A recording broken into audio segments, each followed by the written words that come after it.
All right, let's get started. Today we're going to discuss how to secure your APIs against recent vulnerabilities in SSL.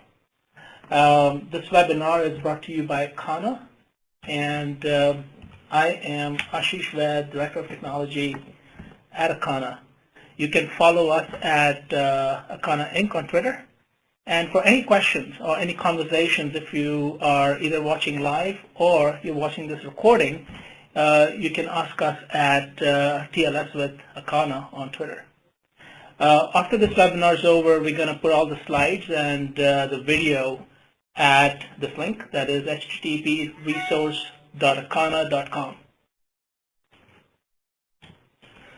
So for today's agenda, we're going to quickly discuss some of the key elements of API security, and then we're going to jump into a quick overview about what is SSL and what are the components of an SSL communication. That includes certificates, the handshake itself, and the ciphers that are used as part of the SSL. We're going to also look into understanding what are Cipher Suites and how to decipher them. And we're going to look at some of the tools that you can use to discover some of the vulnerabilities. Make sure that you guys are not leaving yourself open to some of the attack vectors that use SSL, weak SSL cipher or weak SSL protocols. And in the end, we will take a look at all the best practices. And what I'm going to do is, as I go through different elements of an SSL communication, I'm going to talk a little bit about best practices as we go along. So APIs, APIs have changed the way we do business, how we operate our business both at a functional level and the opportunities they've opened up. APIs, customers and both industry disruptors are finding new ways of both consuming the exposed data over various channels. So you're already seeing that a wealth of different channels that have opened up that come in and consume your APIs, from mobile applications, your enterprise tablet applications. Now you are seeing a bunch of IoT devices that are also connected to your backend systems over APIs. Now, soon we will have your connected car, if you will. Your partners are connecting to these APIs. So essentially what's happening is more and more data is exposed via these APIs. And as you expose more and more of this data over APIs, what's happening is you're exposing yourself. You're exposing yourself and your data to potentially a set of bad actors, malicious hackers who want to get access to your data or want to affect your brand. There are some great blog posts by Roberto Medrano, as well as we have some few webinars that you can find at resource.akana.com that tackle API security as a whole. And I highly encourage you to guys to look at those webinars as well as look at some of those blog posts.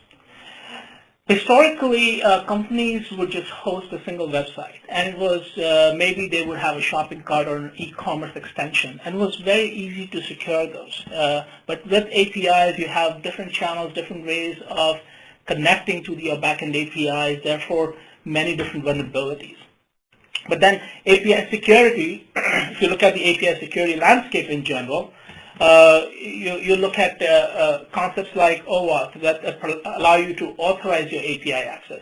You have OpenID Connect that allows you to federate as well as authenticate your identity. And then you have your traditional SAML Web SSO profile that allows you to provide SSO for your websites, but also take that SSO session and bring it all the way to your API access.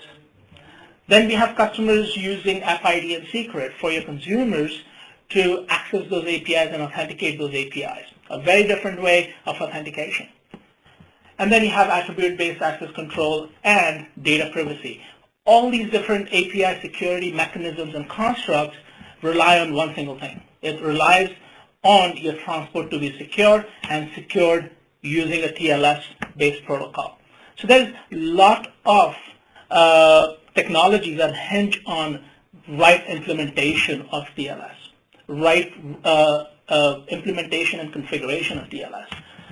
Recently, we have seen a lot of known vulnerabilities in the TLS implementation. Not all are related to implementation. Some stem from weak ciphers or bad versions of OpenSSL. And a lot of this can be avoided, from Heartbleed to Poodle to Beast, and the list goes on and on. And every day you have a new one, right? So you have to keep up to date on the latest and the greatest on SSL recommendations. So before we get into the best practices, let's take a look at what is SSL.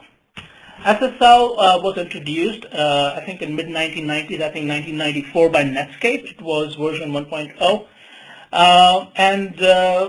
Since then, you've had version 2.0 and version 3.0, and then IETF took over and released TLS 1.0, which is nothing but SSL 3.1. So what you're looking at is a TLS is nothing but building on top of what was built by Netscape, by SSL. So it's not a new concept. It's just a new version. It's built on top of SSL, and that's why you will see a lot of people use SSL and TLS interchangeably. The primary use of SSL or TLS is authentication and confidentiality. So let's take a look at authentication. Authentication is a process by which you verify that someone is who they claim they are. So really you're checking their credentials. So in this case, your API client that is consuming your APIs, API client is authenticating the server credentials. Obviously the assumption over here is that we are using one-way SSL.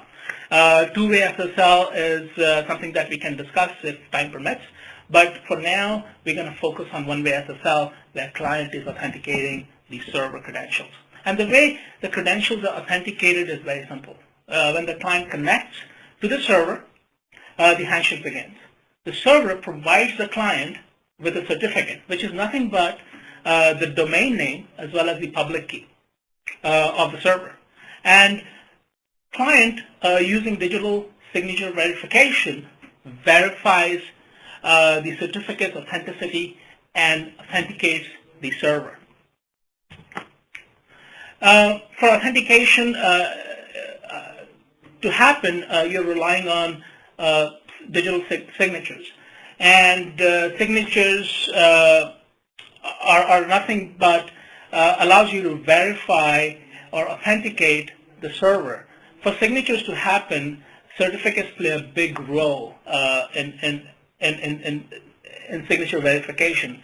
A certificate, as I said earlier, contains a public key of the server, public key part of the public-private pair.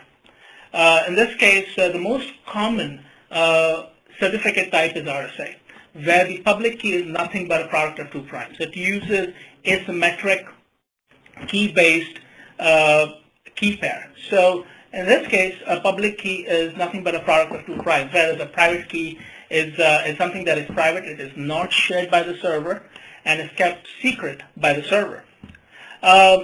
Today, most of the certificates are of type RSA, and it's all about the size of the key and the time and resources a hacker could spend against those keys to break the certificate, to break into your RSA communication. So the keys are getting larger, and larger keys equals slower operation, right? But there's another way of actually creating certificates. It's a new way of doing things, and it's built on top of ECC, that is the elliptic curve cryptography. And in this case, public key is not a product of two primes. It is an equation on an elliptic curve and a point on that curve. And the private key is just a number. So today you will see that there are a lot of certificate authorities that are moving towards ECC-based cryptography and certificate distribution. And the most popular standard coming out of that is ECDSA. And if you own Bitcoins or if you use Apple iMessage, under the covers, ECDSA is used for signature verification as well as integrity. So ECDSA or ECC, since it's not based on 2 prime numbers, the keys are a lot smaller, and key size is a big difference, right? Since the key sizes are small, the operations are much faster. So for example, the recommendation is that for RSA, you use 2048-bit key size. But for the same equivalent of an ECDSA, you would be using 224-bit key size, which is a lot smaller than RSA. What that means is that you can compute ECDSA 9 times faster than RSA. So as an API owner or as an API client developer, it's great because now it allows me to do this handshake faster with ECDSA. So that's one of our recommendations, is that if you can, move towards ECC-based certificates. All right. So next topic is confidentiality. Confidentiality is nothing but the measures undertaken to ensure make sure that the sensitive information does not reach the wrong people. That is, it only reaches the right people. And the way we achieve that is encrypting the payload. And in case of SSL, symmetric keys are used for encryption. To encrypt using symmetric keys, you need 2 things: a session key, which is essentially a secret key, and a cipher, which is an algorithm that is performing encryption and decryption using the session key, right? And confidentiality, again, depends on the choice of your cipher and the size of the cipher, right? So let's take a look at the handshake itself. So as I said earlier, when the client connects to the server, it sends a hello. And as part of the hello, it also sends in the SSL versions it can support, a client random number. It's just a random number that is sent to the server, and a set of supported ciphers. Server responds back with a hello, another random number, which we're going to call server random, and a public key certificate. What the client does is at this point is authenticates the server, right? It makes sure the server is connected to the right endpoint. There is no man-in-the-middle attack going on. So the validation of the host name as well as the cert chain is extremely important. And if the authentication passes, at that point in time, what it does is it creates a pre-master secret. And this pre-master secret is encrypted using the server's public key and is sent over to the server. Now the server receives this encrypted payload, and what it does is, using the private key, it decrypts the message, that is the pre-master secret. And now both the parties have client random, server random, and a pre-master secret. And using these 3 values, they calculate independently a session key. Now the session key, since these are independently calculated, the session key is never exchanged over the wire, but they are exactly the same. So it's a shared secret between this client and the server. So in this case, what the client does is, once this handshake is complete, once the session key is established, and the ciphers are also agreed upon, now the communication between the client and server can begin. And what the client and server do is they use this session key and the cipher to encrypt and decrypt the payload. So essentially, the goal of a handshake is to authenticate, establish a session key, and select the cipher for communication, right? So the handshake itself, we talked about the 3 goals: the authentication, the key selection, as well as the cipher selection. Now this handshake is a 2-operation handshake. So what you're really doing is you are authenticating as well as selecting the keys. If you are using RSA certificates, right, then everything happens with a single operation. It's extremely fast. The RSA is the public-private key pair is used for authentication as well as key selection. But as I said earlier, we have a choice. We have a choice of using ECDSA type of certificate, that is elliptic curve based certificate for authentication. Now, as part of for key exchange, you have a choice as well. You have a choice of using DH type key exchange, where you do not use the RSA keys for key establishment. There are some variations when you look at the DH type key exchange. Ones that end with E are called ephemeral. What that allows you to do is allow you to configure or exchange keys with perfect forward secrecy. So what that really means is that in the case when your private key gets compromised, in the case of RSA, all the communication that has been captured can captured passively.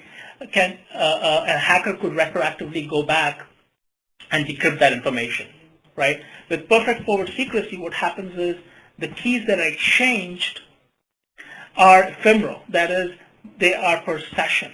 So even if the private key gets compromised, the hacker cannot get access to your communication. So we prefer and we recommend that you use ciphers and key establishment that use perfect forward secrecy, and look for DHE or ECDHE. The difference between them is ECDHE is based on elliptic curve cryptography. So again, if you are using ECC, then both the operations, the authentication and key establishment, can be as fast as a single operation RSA. Very, very important. Again, the reason I stress on speed is a lot of times you guys are using mobile applications. You're using devices with not so much CPU power. So if the keys are big, then it's a burden on the device. With ECC, you can get away with using smaller keys and a fast operation on a slower device. So ciphers. We talked about confidentiality, and we mentioned that the encryption is based on symmetric keys. Now, ciphers are the algorithm that influences how the encryption happens. So, for example, there are two different types of ciphers: block ciphers and string ciphers. And if you're using a block cipher, the most popular cipher today is AES, and we prefer AES over 3DES or any of the other block ciphers that are out there. And then within block ciphers, there are different operation modes. Again, this is going much deeper into the conversation. Just as a best practice, use GCM over CBC because CBC, we found out that beast or lucky 13 type of attacks are very, very common with CBC type operation mode. So our preference is use AES with GCM. If you're using string ciphers, it's quite dangerous because RC4 has been proven to be a weak cipher, and it can be decrypted both in real time and be decrypted retroactively once the RC4 is broken. So stay away from RC4 type ciphers. Also, just a note that you might want to disable any type of null ciphers or E-nulls or A-nulls that do not allow for encryption or authentication, or any anonymous ciphers. Cipher Suites. So we talked about handshake, we talked about ciphers, we talked about session key establishment. What Cipher Suites are nothing but strings that strings that define the technologies used, mechanism used for key establishment, authentication, confidentiality, and integrity. So in one string, you can define all these four aspects of SSL. Like, for example, with SSL, with TLS 1.2, there are over 300 Cipher Suites, and that does not include vanity Cipher Suites and national pride Cipher Suites. So you have over maybe 500 Cipher Suites to choose from. And how do you pick and choose the right Cipher Suite? Since Cipher Suites are nothing but aggregation or concatenation of different of these four different key concepts, that is key establishment, authentication, Cypher, as well as integrity, that is a digest technology. Using the best practice, you should be able to not only decipher these Cipher Suites, but also pick the right ones for yourself. So in this case, let's take an example, AES 128 SHA. when you see the string, what does this really mean?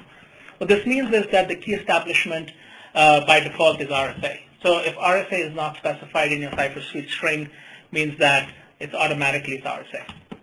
They're also using authentication, RSA as the authentication type. So the signature is based on RSA technology. So it means that certificate is also RSA-based certificate.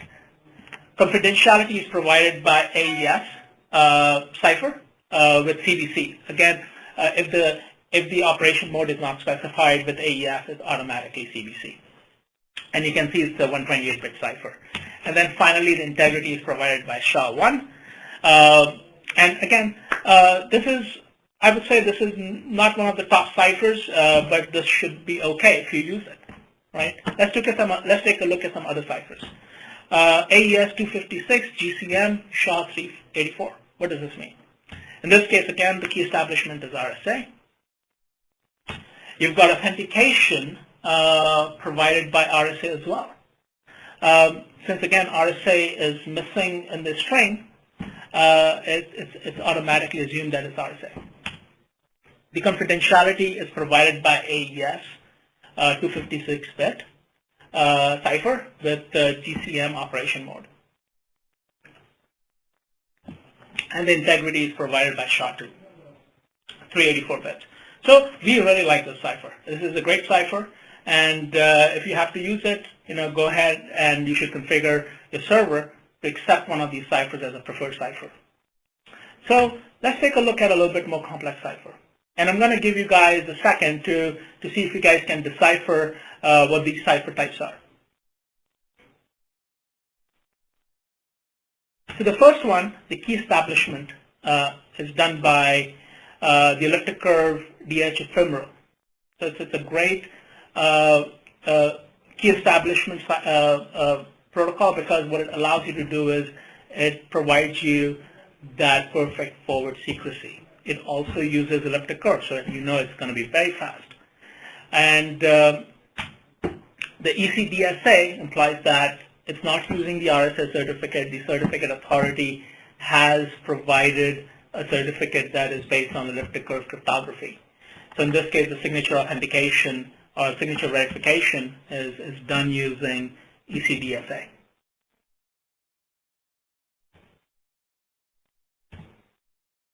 Confidentiality. Confidentiality in this case is provided by AES 256-bit cipher, just like the previous cipher, cipher string, and the operation mode is GCM.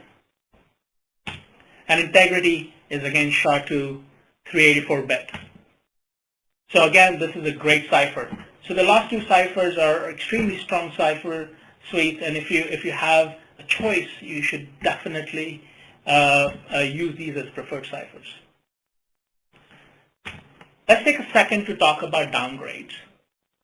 You must have heard about poodle or man-in-the-middle attacks. A lot of times when a TLS client is talking to a legacy server, it will intentionally start the communication, and it's going to reconnect with a downgraded protocol. So a good example is a client requesting communication with a server with TLS 1.1. And it realizes that this TLS, the communication is either being rejected or is not supported by the server.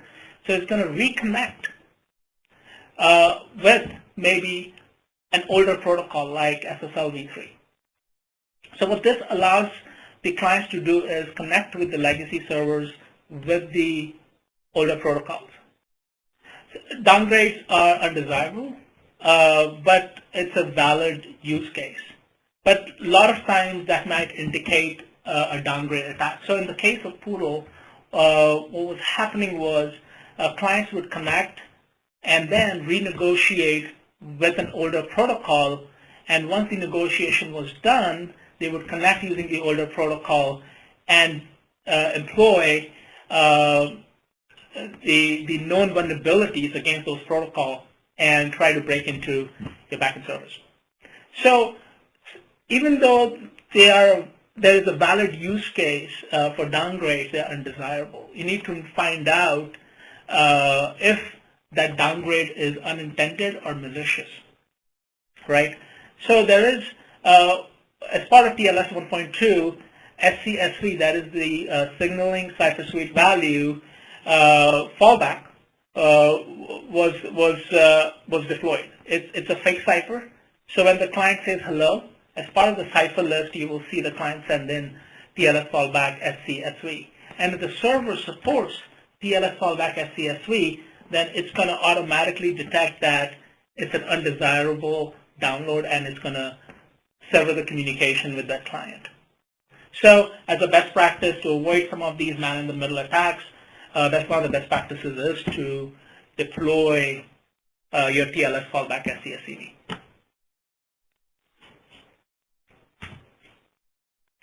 These are some of the tools that I use a lot, and specifically, I really like the top two tools. One is provided by Qualys. It's called the SSL Lab, and the second one is the SSL Scan. SSL Lab requires that your websites are online and with a public IP address. And what it does is it connects to that domain name, and it tries to negotiate different Cipher Suites against your server, and it gives you a grade at the end of the day. And you can use that grade along with recommendations to fix some of your SSL implementations or configuration. SSL Scan, on the other hand, is a command line script, and I like it because I can run that locally from my laptop. So not all servers are available online. They're not all servers have a public IP addresses. A lot of times your servers could be for internal use, and you still want that SSL to be hardened. So SSL Scan is another great tool to use to validate your SSL configuration. So this is what the SSL Lab report looks like. So in this case, I ran the report against our gateway that manages APIs for our customers online as a SaaS offering. And running this report got me a B score. And if you look at the certificate, it does the breakdown, right? It tells you how good is your cert. So if you're using keys that are greater than 2048 bits, we are. Protocol support seems to be very good. Key exchange as well, and Cypher strength as well, very good. So it gave us a B. The reason we got a B, it was capped to B because we do support RC4 Cypher, and there's a reason for that. And we're not going to get into that right now. We could do better. We could also start supporting forward secrecy. But again, B is a very, very good score. What I did was I ran a second test against one of the pharmacies out there to see how are they performing. This is the API endpoint. And they got an F. The only thing good about their implementation of SSL was their certificate. They don't have a very strong protocol support. As you can see, they don't support TLS 1.2.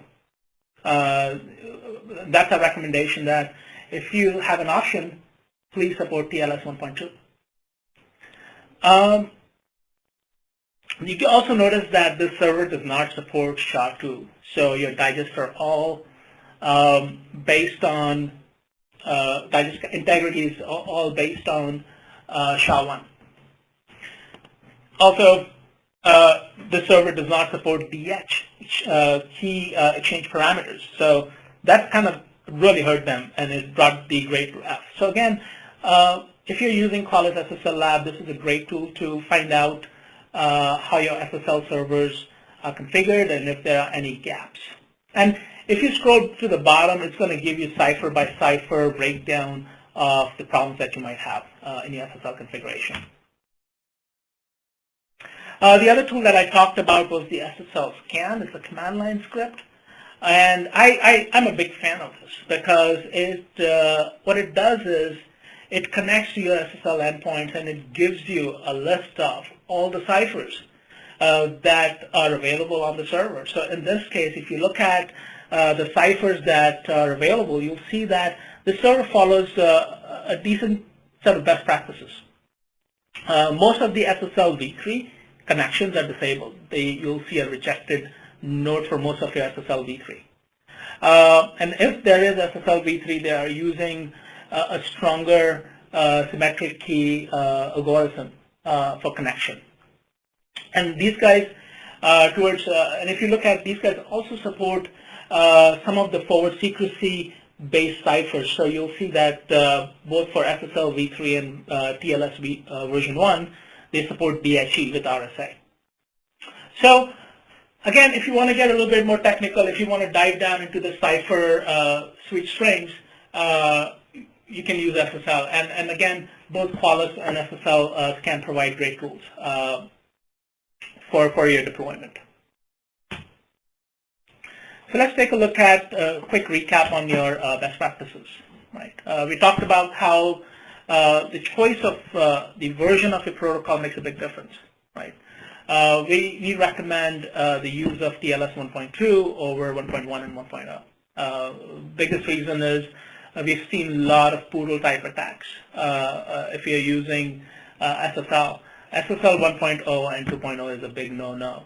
You can still use SSL 3.0, but make sure that you're protected against poodle attacks. Right? Instead, RSA is the most common and the most popular way of creating certificates, the public-private key pair in certificates. Today, it's I think over 90% of the web, the certificates generated use RSA. We know that some CAs do generate certificates using ECC, and I would definitely sort out these CAs to generate these ECC type certificates. There are some vulnerabilities that have been brought up with ECC style certs, but again, that has nothing to do with the mathematical function, but it's more to do with how the random numbers were generated. I think specifically people cite Sony PlayStation hack where the random numbers generated did not have enough entropy for variation in the random numbers, and that led to some vulnerabilities in ECC.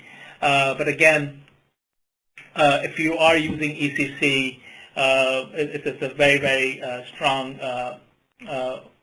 way of creating your public-private key pairs, and I would highly recommend using that. Again, if you're not using ECC and you still prefer RSA, then definitely look at 2048-bit RSA key pairs. I think it's crucial that you do not use 1024 bits in your key pair search.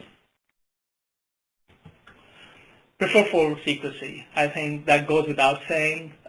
More and more API endpoints rely on perfect forward secrecy, and the reason for that, right? You don't want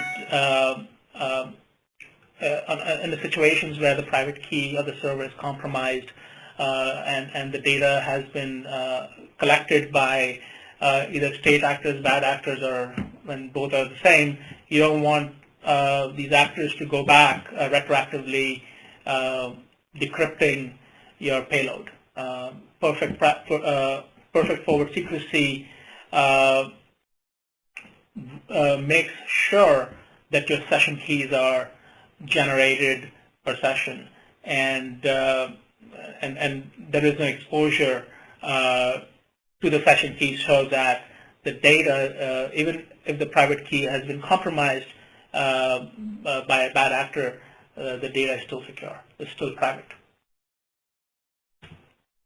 And again, some of the key best practices around ciphers, again, is going back to Beast and Lucky 13, is that we've seen, if you use CBC, then it is still very popular, but we've seen some Beast or Lucky 13 type attacks on CBC type Cipher Suites. So we recommend using GCM, and definitely stay away from RC4 or null ciphers or encryption null ciphers or authentication null ciphers. You'll see that in cipher strings, and disable those when you are configuring your servers. and obviously disable your export level ciphers. Again, I put an asterisk over there because I don't know, audience for this conversation, you might be listening from countries where you might need this level of export level Cipher suite. So it depends who you are, and make sure that you configured your ciphers knowing your customers. And that goes without saying, disable MD5 and also use SHA-2 over SHA-1.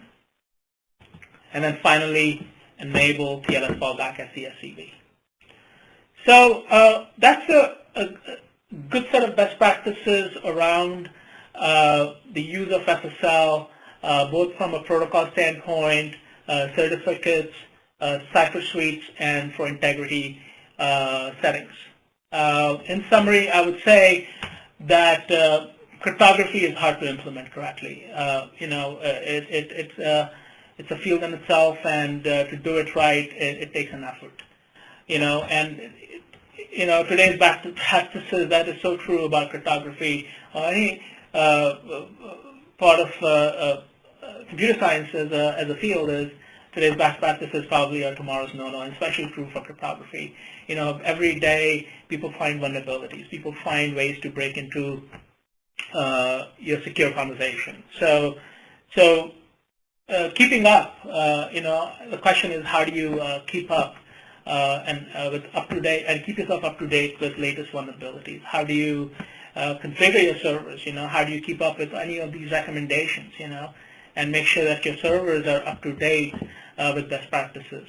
A lot of our customers rely on our API gateway to secure their backend APIs, especially APIs that are running in the DMZ and are critical for their infrastructure. So, PCI compliance to HIPAA compliance, and just general privacy and confidentiality of the data, because there are a lot of bad actors. And customers using our gateways essentially rely on us to keep these policies up to date and deploy tested policies as a policy rather than a configuration. We keep our customers secure by releasing up-to-date policies that are in line with these configuration aspects of cryptography, of SSL, for example. And this is not, it's not limited just to SSL. When we talk about OpenID Connect, we talk about OAuth 2.0, either you are using a JOT token or something else, you want to make sure that these policies are up to date, the implementation is up to date. And that's what we do. Again, follow us on Twitter at Akana Inc. And if you have any other questions, or if you want to converse with us, use the hashtag TLS with Akana. And you have a lot of great resources. We have a lot of great resources at resource.akana.com. You'll see a lot of blogs. You'll see a lot of white papers as well as webinars at this location. So I hope this conversation, this session was beneficial for you guys. I hope that this was informational, and it'll help you configure your SSL TLS endpoints correctly with the right implementation. As I said, my name is Ashish Ved. I'm the Director of Technology at Akana, and I'll open that up for questions. The communication is over SSL, but my concern is that since we're not using any certificates, username, passwords for authentication authorization, we are compromising security. I think both these, the use of SSL and authentication authorization are orthogonal topics. You definitely need to use SSL and configure SSL the right way. Now, depending on your APIs, depending on the use for APIs, you might be authenticating and authorizing in addition to a privacy-based approach using SSL. So I'm not sure if not using authentication and authorization is compromising your security. It's case-by-case basis. You have to look at your API and make sure that it requires additional layer of security. I think that's all the questions we have. Again, as I said, thank you very much for joining this webinar. And if you have other questions or you want to converse, please use that hashtag TLS with Akana, and we can definitely follow up on additional questions that you might have.